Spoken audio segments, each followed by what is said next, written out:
রংপুরের বেগম রোকেয়া বিশ্ববিদ্যালয়ে ছাত্রদল শিবিরের সংঘর্ষের পর থমথমে পরিস্থিতি বিরাজ করছে। এদিকে একই স্থানে পাল্টাপাল্টি বিক্ষোভ কর্মসূচি ঘোষণায় অপ্রীতিকর ঘটনা এড়াতে ক্যাম্পাসে ১৪৪ ধারা জারির আবেদন করেছে বিশ্ববিদ্যালয় প্রশাসন।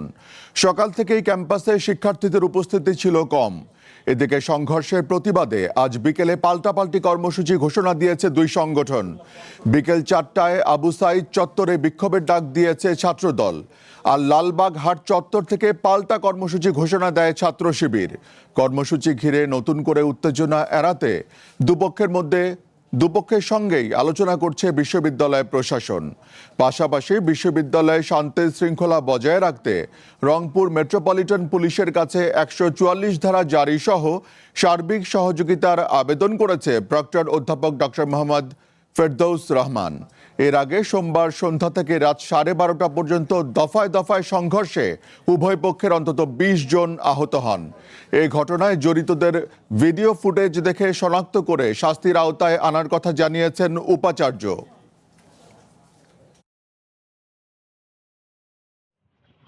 প্রোগ্রাম শুরুর আগে আমরা দুই পক্ষকে নিয়ে বসার চেষ্টা করতেছি, যাতে কালকের মতো কোনো অনাকাঙ্ক্ষিত ঘটনা না ঘটে। এই জন্য প্রশাসনের দিক থেকে আমরা সজাগ আছি। আমাদের যে সিসি ক্যামেরা আছে এগুলো আমরা অলরেডি আইসিটি সেলকে, আমাদের যে ক্যামেরা আছে এগুলো আমরা অলরেডি একটা তদন্ত কমিটি করে এগুলো ভিডিও ফুটেজ নিয়ে আমরা অলরেডি দ্রুত ব্যবস্থা নেওয়ার একটা প্রশাসন থেকে সাময়িকভাবে নির্দেশ আছে। আজকে লিখিত চিঠি ইস্যু হবে। রংপুরে বেগম রোকেয়া বিশ্ববিদ্যালয়ে প্রদর্শনী ঘিরে ছাত্রদল ও ছাত্র শিবিরের নেতাকর্মীদের মধ্যে দফায় দফায় সংঘর্ষের পর বিশ্ববিদ্যালয়ে থমথমে পরিবেশ বিরাজ করছে। এই মুহূর্তে বিশ্ববিদ্যালয়ে রয়েছেন রেজাউল ইসলাম বাবু, আমরা তার সঙ্গে কথা বলছি। বাবু, বিশ্ববিদ্যালয়ে এখন কি পরিস্থিতি আপনি দেখতে পাচ্ছেন? ১৪৪ ধারা জারির আবেদন তো করেছে প্রশাসন, এ নিয়ে আপনার কাছে নতুন কি তথ্য আছে? জি শামীম, আপনি যেমনটি বলছিলেন, গতকাল রাত সন্ধ্যার পর থেকেই কিন্তু আলোকচিত্রী প্রদর্শনীকে ঘিরে ছাত্রদল এবং ছাত্র শিবিরের মধ্যে যে সংঘর্ষের ঘটনা ঘটে, দফায় দফায় সংঘর্ষ হয় রাত 12:30 পর্যন্ত। রাতে কিন্তু থেমে গিয়ে সংঘর্ষের ঘটনা থেমে গেলেও সকাল থেকেই কিন্তু বেগম রোকেয়া বিশ্ববিদ্যালয়ের পরিস্থিতি কিছুটা থমথমে ছিল। এবং আজ বিকেল 4টায় গতকালের ঘটনার প্রতিবাদে কিন্তু ছাত্রদল নগরীর শাপলা চত্বর থেকে একটি বিক্ষোভ মিছিলের ডাক দিয়েছেন এবং তারা শাপলা চত্বর থেকে বিক্ষোভ মিছিলটি নিয়ে আবু সাইদ চত্বরে আসবেন বিশ্ববিদ্যালয়ের ফটকের সামনে। এবং বিকেল 5টার দিকে ইসলামী ছাত্র শিবিরও বিক্ষোভের ডাক দিয়েছেন। তারা লালবাগ এলাকা থেকে বিক্ষোভ মিছিলটি বের করে আবু সাইদ চত্বরের দিকে আসবেন। এই ঘটনায় কিন্তু মোটামুটি জনমনে কিন্তু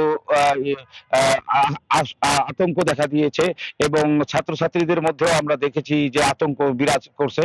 এই বিষয়ে এই বিশ্ববিদ্যালয়ে যিনি প্রক্টর আছেন তিনি প্রশাসনের হস্তক্ষেপ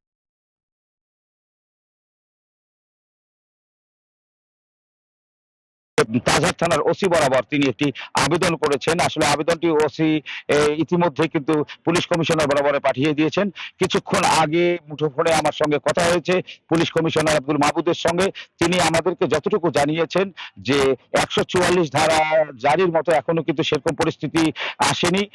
পরিস্থিতি আসলে তারা বিবেচনায় নেবেন সেটি বিশ্ববিদ্যালয় প্রশাসনের পক্ষ থেকে, সেটি পুলিশ হেডকোয়ার্টার সহ বিভিন্ন গোয়েন্দা সংস্থার কাছে পাঠানো হয়েছে। এটা যাচাই বাছাই শেষে সিদ্ধান্ত নেওয়া হবে আসলে ১৪৪ ধারা জারি হবে কিনা।